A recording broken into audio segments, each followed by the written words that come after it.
Howdy, my name is Nonat, and welcome to the brand new set for the channel. This is what you're going to be looking at for a long time going forward.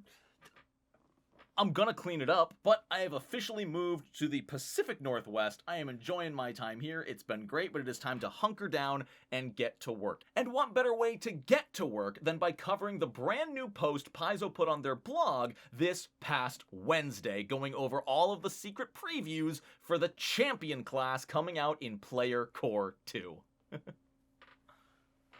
Subscribe to the channel. Before we jump into it real fast, I want to thank every single person on screen right now, every member of the Nonat One's Patreon who is supporting me and helping keep this channel alive. And you can do the same. If you want to get your name on that list, you can go in the description, click the link, and join the Nonat One's Patreon for $10 a month. Every single pledge helps me stay alive after my move. Money is tight, and so you are all literally keeping me fed and housed, and I appreciate you so damn much. Between now and August 1st, Paizo is going to be releasing 4 posts, one every 2 weeks, giving us previews into 4 of the classes coming out in Player Core 2, starting this week with the Champion. I have not read this yet. You're going to be getting my first impressions, and I'm so pumped because the Champion is one of my top classes. I find it a little bit boring at times, but I think as far as potential goes, the Champion is incredible. It had a lot of faults in the original iteration, so I'm curious to see if Paizo has fixed or edited any of those to ways that I think will be seen as an improvement. Please don't make us pick specific feats to target specific enemy groups anymore. I didn't like that. So, let's go ahead and dive in to the Champion Remastered. With Pathfinder Player Core 2 releasing at the start of August, we know players are anticipating the remastered versions of some of their favorite classes. In a series of blogs starting right here, we'll be alternating between talking about the changes to 4 of the classes and showing off some fun fiction and art starring the iconic characters of Player Core 2, which, if you're new to Pathfinder, this is one of my favorite parts of the entire system. The iconic characters. If you're unaware, every single class has a specific character drawn to accompany it, and anytime that class is showcased in artwork, that character is always that class. I believe the champion's name is Sione. If you've played Wrath of the Righteous, you actually know that she is in the game, and she is always the champion iconic. We can see here she's got some really cool artwork of her battling some demons. I believe that's a long sword of Iomade, if I recognize the symbol on the hilt right. Very freaking cool. The artwork is always top-notch. The Champion is the premier divine warrior with some of the best armor and defenses in the game. They're devoted to their deity and their tenets. So we are keeping tenets, which is going to be an interesting way to tackle that, especially with the removal of alignment. So I'm curious to see where that's going. And that is the most true statement I've ever heard. Nothing compares to the Champion's defenses in this game, except maybe a monk with their incredible unarmored defense. But when it comes to heavy armor, no class can touch the Champion. I believe they're the only class that gets legendary proficiency. The only other legendary proficiency defense, I believe, like I said, is monks with unarmored. Even a fighter caps out at master. One of the major changes to the remaster was dropping alignment, which the Champion has always featured heavily, so we know everyone expects big changes to the class. We've already put basic compatibility rules for the Champion in the Pathfinder FAQ, but the Player Core 2 version will present a much more thorough overhaul. So what do fans of the Champion have to look forward to? Oh, Sela, not Sione. Who's Sione? Before the remaster, a champion's alignment and their choice of cause established a strict set of hierarchical rules to be followed. Each good and evil alignment had a cause tied to it, like the lawful good paladin, chaotic good liberator, and neutral evil desecrator. The remastered version still has a cause, but the focus has shifted away from being so strict and static. Yes, okay, if they're explaining what I think they're explaining, they're removing any required alignment, even if alignment doesn't exist, they're removing that and letting you sort of pick freely. So hopefully you can be a paladin who leans a little bit more toward a neutral alignment, for lack of a better term. Now we use edicts and anathema tied to different character choices to guide your role-playing. Let's take the paladin as an example. They used to follow the 2 tenets of good, 2 tenets of the lawful good paladin cause, and any edicts and anathema for their deity. A champion under the remastered rules would choose the justice cause. Okay, hello. Alright, I'm already into this. If the causes are going to be more themed than alignment-based, I am so here for it, especially if they describe it the right way. Because justice can mean a lot of different things to a lot of different people. If you've seen something like Death Note, the protagonist definitely sees justice differently than Superman does. I'm not saying that Light Yagami would be a paladin, but maybe? They would follow the edicts and anathema of their deity, plus the following from the cause of justice.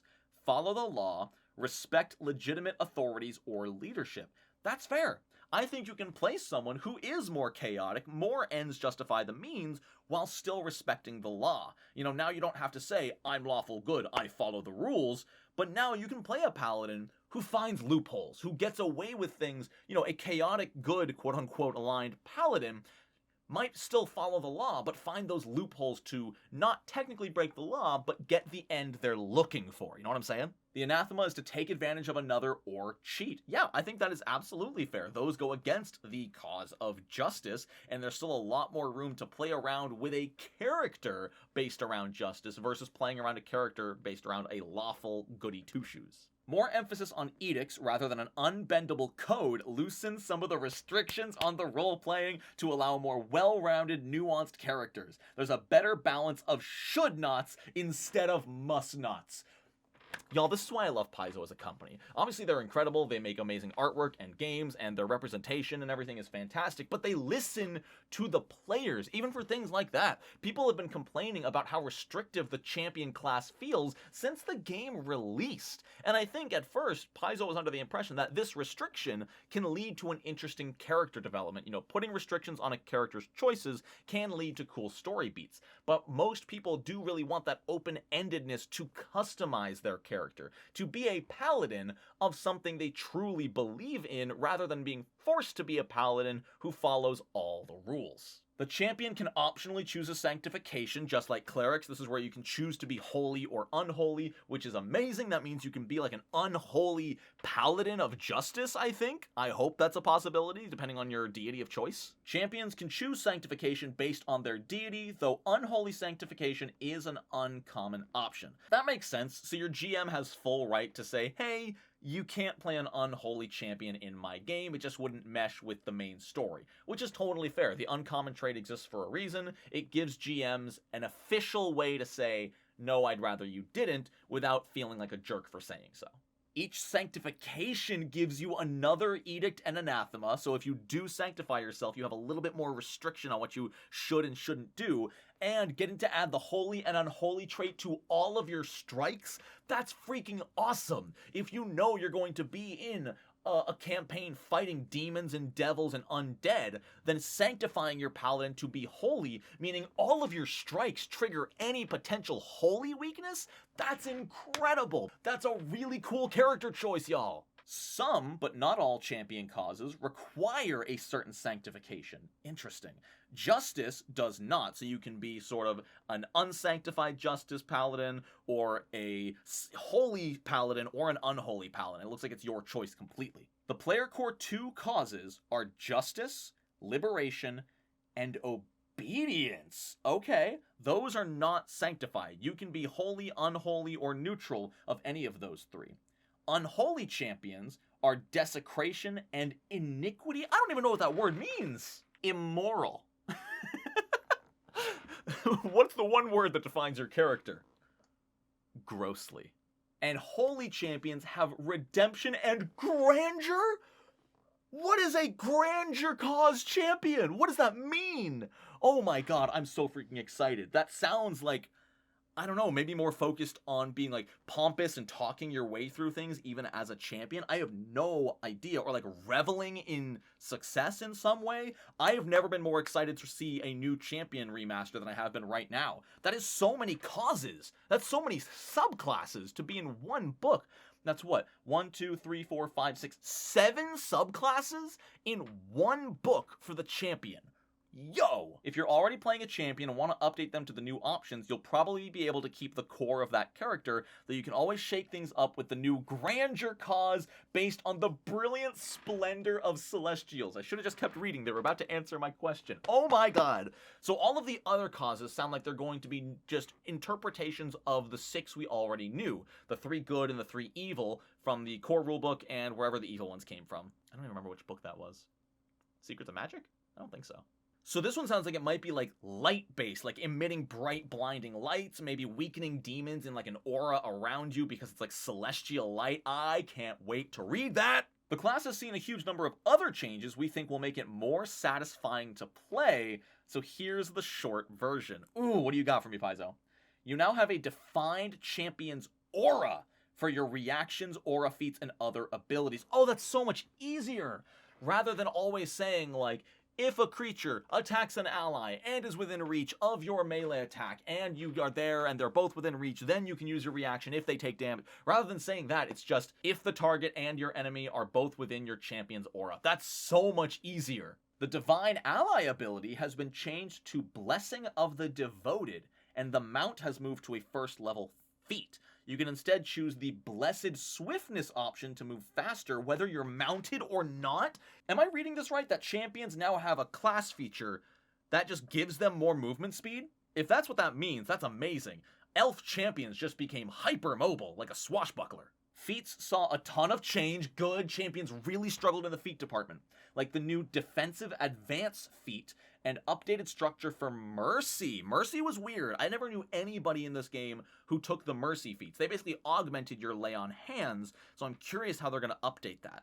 We focused on broadly useful feats plus maintaining some backwards compatibility, but we did run out of room. You'll see Oath feats, which I believe those were the ones that made you more effective against, like, Oath against dragons, Oath against undead, Oath against devils, that kind of thing. Those will be moved to Lost Omen's Divine Mysteries. We're hoping to find a book in which it would make sense to remaster litanies. Hold up. So, going over this paragraph, they focused on broadly useful feats. You know, they heard the audience complaining that, hey, this litany against undead is way too specific. There's no undead in my campaign, so it is a dead feat. There's no reason for me to take it. And there were a lot of those in the base player's handbook. Core rulebook, whatever. What system is this? Oh, okay, no, I was right. Okay, so the oaths were the anti-enemy ones. What were the litanies then? Oh, litanies were devotion spells. That's right. You know, I was thinking about cutting all of this out, but I feel like this should go to show how little I cared about champion feats. And I don't think I'm alone here. A lot of people love the champion because of their inherent armor and weapon proficiency progression. But I've always said the champion is the best class for archetypes because their passive benefits are amazing and their class feats, at least in the base rulebooks, were really underwhelming. You know, I forgot the litanies even existed. The oaths, like I was talking about, people were pretty upset at them because they were for very specific campaigns. So the fact that they're taking the remaster as a chance to give the champion a bunch of broadly universal feats, and they're going to keep the oaths and litanies separate. In fact, the litanies don't even have confirmation they're coming back yet. They said they're looking for a book to fit them into, but there's no room right now. I feel like that says a lot about the champion as it was, that there are feats that Paizo's pretty much okay with saying, we're going to get rid of these for now. You know, we'll add them back in someday, but right now we're going to focus on making the champion more universally appreciated, and I think that is a great direction to take the class in a remaster. Plus, a Lost Omens book is the perfect place for hyper-specific feats like the Oaths. I don't think the Oaths in and of themselves are inherently bad feats. I feel like I've talked about them that way, and I'm wrong to say that if I've called them bad in the past. They're just specific, and the Lost Omen books are specific books about specific parts of the world. So adding specific feats that affect specific creatures in that specific book makes a lot more sense than making them a base class option. Looks like now, based on your champion's deity, you don't just automatically get Lay on Hands if they're good, or Touch of the Void if they're evil. Now it's all about which fonts the deity offers. If you're an evil champion, but they still have a heal font, you can take Lay on Hands. And if there's a harm font good aligned deity, you can take Touch of the Void if you want to be a bit more of an offensive caster as your champion. Additionally, it looks like there is a brand new focus spell, Shield of the Spirit. What I can't tell is it says there's a new option for a deity with any font. I don't know if that means they specifically list it as any, because there are deities that list both, or it's just any deity can take this focus spell. I'm still thinking it's the latter, that no matter which deity you pick, you can take Shields of the Spirit no matter what your champion is. So it's a single action focus spell that actually requires you to be wielding a shield, so no two-handed champions are going to make use of this. Whoa!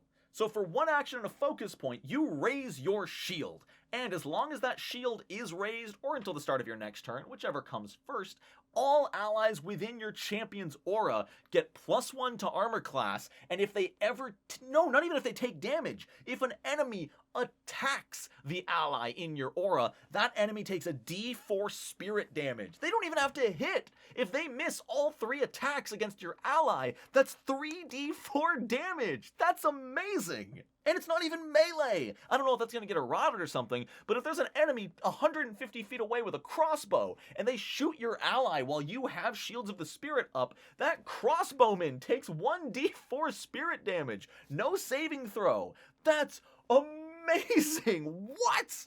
+1 armor class and consistent damage all around, as long as your entire party just huddles around the champion, that's amazing. The only thing this is weak against is saving throw spells, because that doesn't count as an attack. This is super cool, and I'm already theory crafting a champion build that is based on Shields of the Spirit. I love this. This is the most hyped I've gotten for Player Core 2 yet. I have not heard or looked into much about what's coming in PC2, but Shields of the Spirit alone makes me really excited. And my friend who played a champion 3 years ago is going to be really mad that this wasn't an option. It does make it very, very clear that, as usual, you are not your own ally, so you don't get the +1 armor class and you don't return any spirit damage to enemies that attack you. But this is phenomenal. If you're on the front lines with your fighter and your barbarian, and you're all just wailing on a boss, every time those 2 allies get attacked, you're dealing bonus damage back. And if your barbarian's like a great weapon barbarian, that's just +1 to armor class. That's half of a shield. That's insane. The damage doesn't heighten that much, it's only every 2 spell ranks, so every 4 character levels, it only goes up by 1d4. But think about that. If you're level 5, and you have this active, and over the course of a round, your allies take 5 attacks, not even get hit 5 times, just get attacked 5 times, you just passively dealt 10d4 for doing nothing but spending a focus point. You were going to raise your shield anyway. The only thing that holds this back is that it's a focus point. But I think this is one of the best focus spells in the game.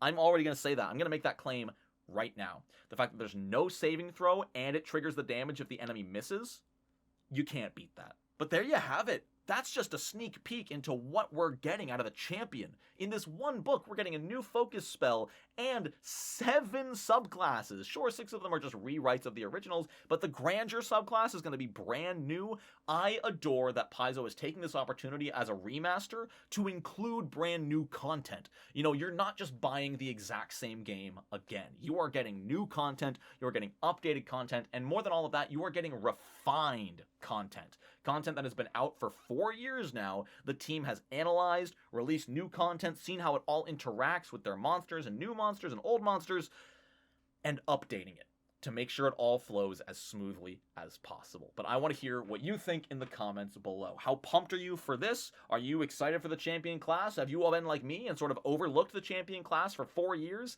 And are you now as excited as I am to potentially make a champion? Because I really kind of want to. Let me know what you think in the comments. And while you're down there, please leave a like and subscribe to the channel. I appreciate it so much. I hope you all have a wonderful rest of your day. And until next time, no nat ones.